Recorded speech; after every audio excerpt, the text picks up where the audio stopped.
উফ, কি যে গরম পড়ছে আজকাল, বিরক্তিকর জাস্ট। ও, হ্যালো। আপনাদের কি অবস্থা বলেন তো? আপনারা নিশ্চয়ই আমার মতো গরমে খুব অতিষ্ঠ হয়ে আছেন। আর যে গরম পড়ছে তাতে তো অতিষ্ঠ হওয়াটা খুবই স্বাভাবিক।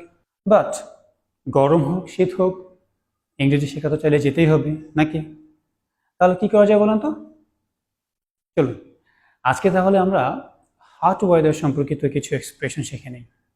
ওকে, তাহলে শুরুটা কিভাবে করা যায়? লেটস সে বলছেন যে আজকে বাইরে রোদের প্রচন্ড তাপ, এটাকে কিভাবে ইংরেজি বলতে পারবেন?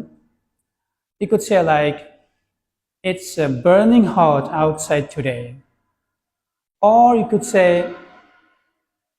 it's burning hot under the sun today, right?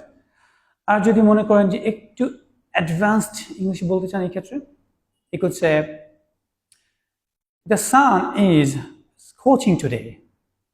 All right. আরও বলতে পারেন like the sun is blazing today. যদি মনে করেন যে একটু নেটিভ লাইক একটা ফ্লেভার নিয়ে আসতে আপনার কথায়, সেক্ষেত্রে আপনি বলতে পারেন the sun is beating down hard today. বলেন তো কি বলতে পারেন? The sun is beating down hard today. Well, চলুন আরও কিছু এক্সপ্রেশন দেখে নেওয়া যাক।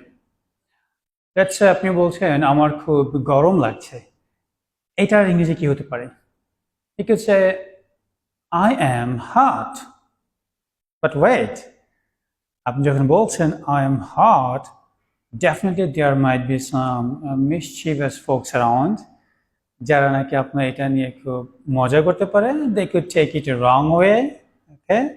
So সেই ক্ষেত্রে আপনি এই ধরনের awkward situation অ্যাভয়েড করার জন্য আপনি I feel hot এটাকে রিপ্লেস করতে পারেন, যেমন I feel boiling, or আপনি বলতে পারেন I feel roasting.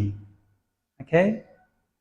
অথবা আপনি এটাও বলতে পারেন I am sweltering. Alright, so this is it for today, and see you in our next video with more expressions on this topic.